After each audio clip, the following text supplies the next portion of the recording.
Assalamualaikum warahmatullahi wabarakatuh. Halo teman-teman semua, apa kabar hari ini? Masih semangat bukan? Kali ini kita akan belajar dan membahas soal bersama terkait pola bilangan matematika SMP, serta peluang dan frekuensi harapan kejadian majemuk matematika SMA.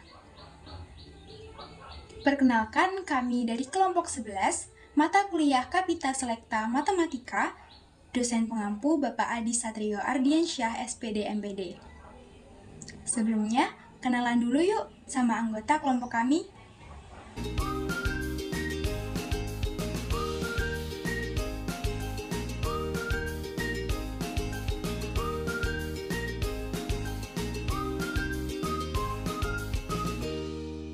Oke, salam kenal ya teman-teman semua. Yuk langsung saja kita lanjut ke soal yang pertama. Perhatikan susunan persegi satuan berikut.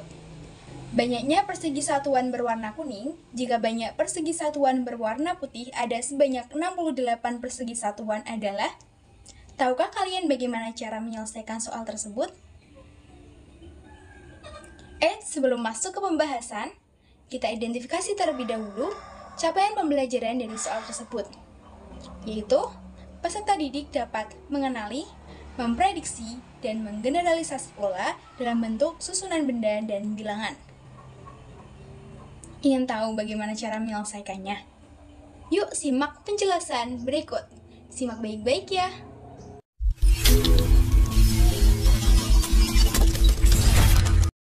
Oke, untuk menyelesaikan soal tersebut, langkah pertama yang bisa kita lakukan adalah perhatikan susunan persegi satuan berwarna putih pada gambar.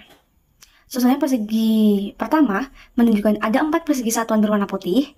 Susunan persegi kedua menunjukkan ada 8 persegi satuan berwarna putih.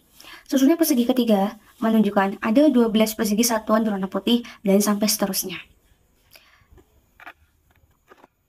Dari susunan persegi tersebut, apakah kalian menyadari bahwa susunan persegi satuan berwarna putih itu membentuk sebuah pola? Dan bagaimana pola yang terbentuk? Ya, benar. Susunan persegi satuan berwarna putih tersebut membentuk sebuah pola, dan pola yang terbentuk adalah 4N.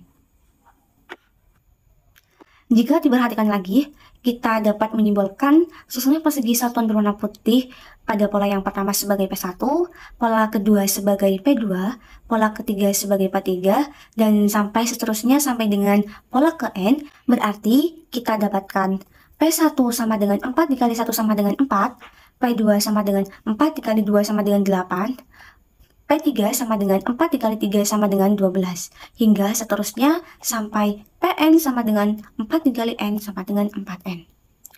Untuk mengetahui pada pola keberapa persegi satuan berwarna putih itu berjumlah 68, bisa kita gunakan pola ke N atau Pn.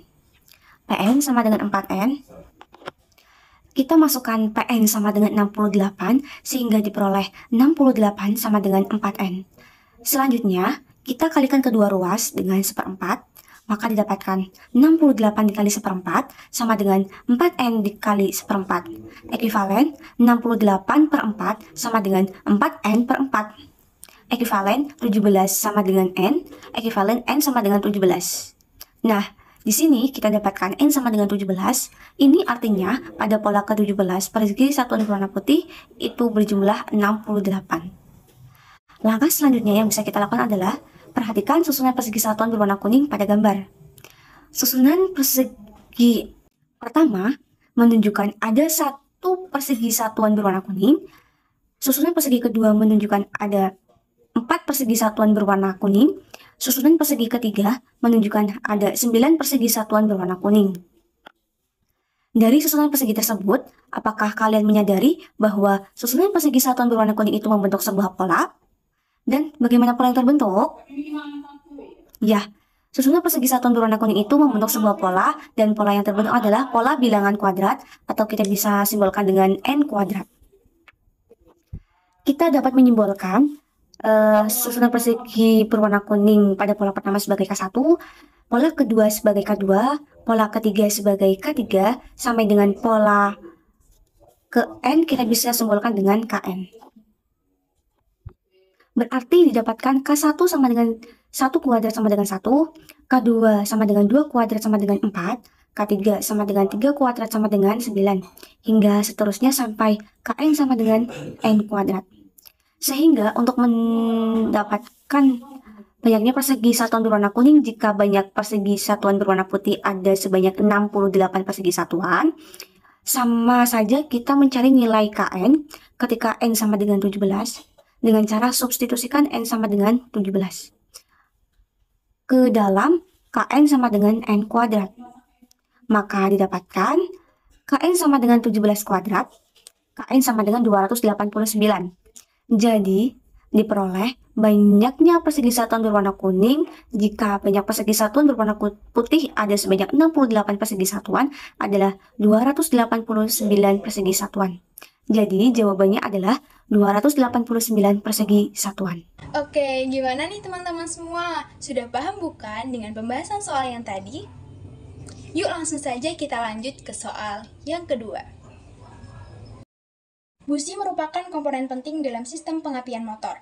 Tanpa busi, motor tidak dapat dihidupkan mesinnya. Suatu hari, motor Bahrul tidak bisa dinyalakan. Diduga, busi motor milik Bahrul rusak. Bahrul mengambil sebuah wadah yang berisi 10 busi motor untuk mengganti busi motornya yang rusak.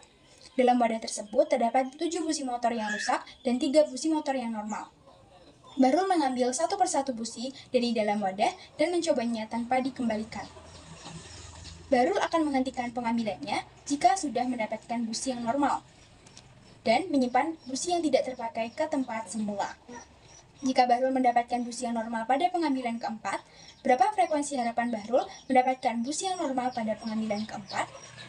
Option A, 0,115, B, 0,5, C, 0,125, D, 0,225, dan E, 0,15. Capaian pembelajaran dari soal tersebut yaitu peserta didik dapat menjelaskan peluang dan menentukan frekuensi harapan dari kejadian majemuk. Tahukah kalian bagaimana cara menyelesaikan soal tersebut? Dan di antara kelima pilihan jawaban tadi, pilihan manakah ya yang paling tepat? Untuk tahu bagaimana cara menyelesaikan soal tersebut, yuk simak penjelasan berikut.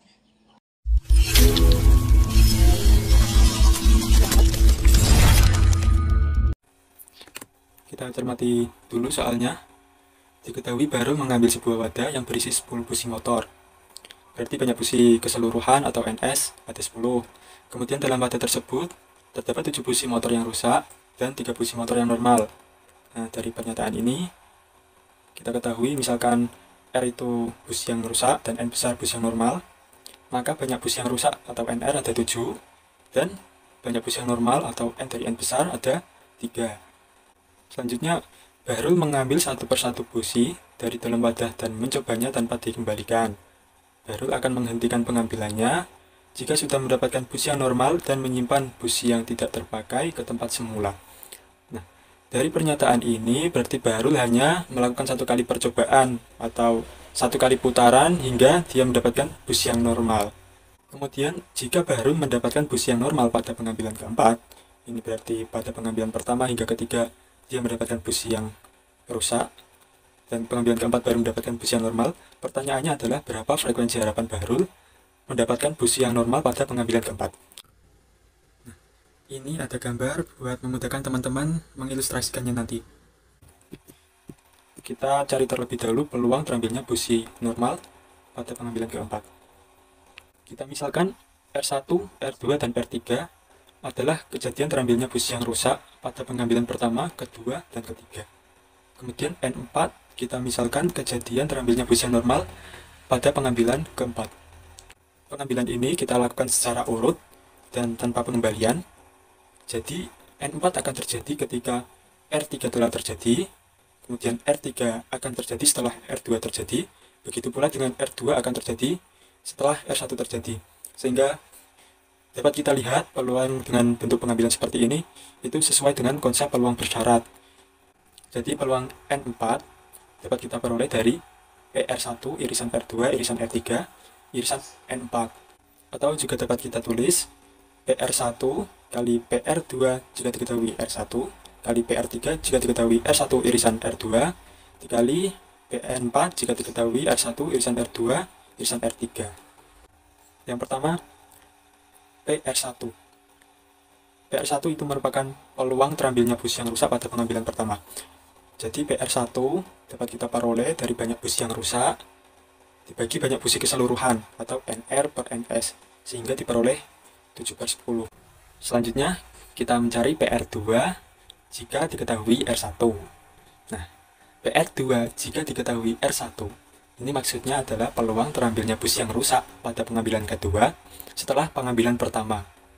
Nah, karena pengambilan pertama kita mendapatkan bus yang rusak dan tidak diberlakukan pengembalian, jadi sisa busi di dalam wadah kan tinggal 6 busi yang rusak. Karena tadi awal mulanya 7 busi rusak, terus di pengambilan pertama didapatkan busi yang rusak, jadi sisa 6, dan busi yang normal masih tetap, yaitu ada 3. Sehingga banyak busi keseluruhan, tersisa 9. Diketahui pengambilan kedua mendapatkan busi yang rusak. Maka PR2 jika diketahui R1 dapat kita peroleh dari sisa bus yang rusak dibagi sisa busi keseluruhan setelah pengambilan pertama, sehingga kita dapatkan PR2 jika diketahui R1 6/9. Selanjutnya kita mencari PR3 jika diketahui R1 irisan R2. Nah, ini maksudnya adalah peluang mendapatkan bus yang rusak pada pengambilan ketiga setelah pengambilan pertama dan kedua. Pengambilan pertama dan kedua tadi kita dapatkan busi yang rusak semua. Jadi sisa busi dalam wadah tinggal 5 busi yang rusak dan busi yang normal masih ada 3. Jadi peluang R3 jika diketahui R1 irisan R2 dapat kita peroleh dari sisa busi yang rusak dibagi sisa busi keseluruhan setelah pengambilan pertama dan kedua. Jadi dapat kita peroleh 5/8. Kemudian kita mencari PN4 jika diketahui R1 irisan R2 irisan R3. Maksudnya, kita mencari peluang terambilnya bus yang normal pada pengambilan keempat setelah pengambilan pertama hingga ketiga. Pengambilan pertama hingga ketiga didapatkan bus yang rusak. Berarti sisa busi dalam wadah setelah pengambilan pertama hingga ketiga tinggal 4 bus yang rusak dan bus yang normal masih ada 3. Sehingga jumlah busi keseluruhan yang tersisa ada 7. Di pengambilan keempat ini, diketahui dalam soal, baru akan mendapatkan busi yang normal. Maka, PN4, jika diketahui R1 irisan R2 irisan R3, dapat kita peroleh dari banyaknya busi yang normal, dibagi sisa busi keseluruhan setelah pengambilan pertama hingga ketiga. Jadi, kita peroleh 3/7. Nah, setelah kita peroleh semua peluang-peluang tadi, kita masukkan ke dalam rumus yang awal tadi, yaitu PR1 dikali PR2 jika diketahui R1 dikali PR3 jika diketahui R1 irisan R2 dikali PN4 jika diketahui R1 irisan R2 irisan R3.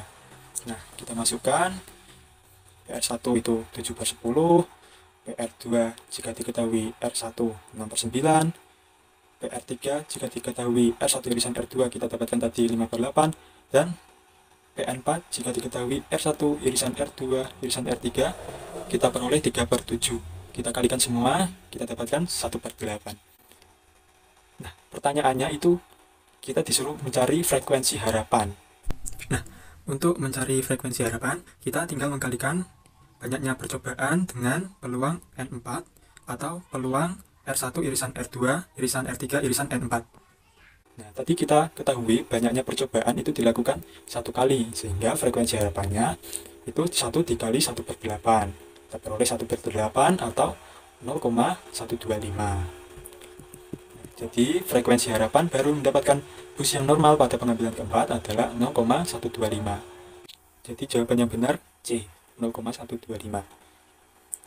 Oke, demikianlah pembahasan soal kali ini. Semoga dapat mudah dipahami dan bermanfaat bagi teman-teman semua ya.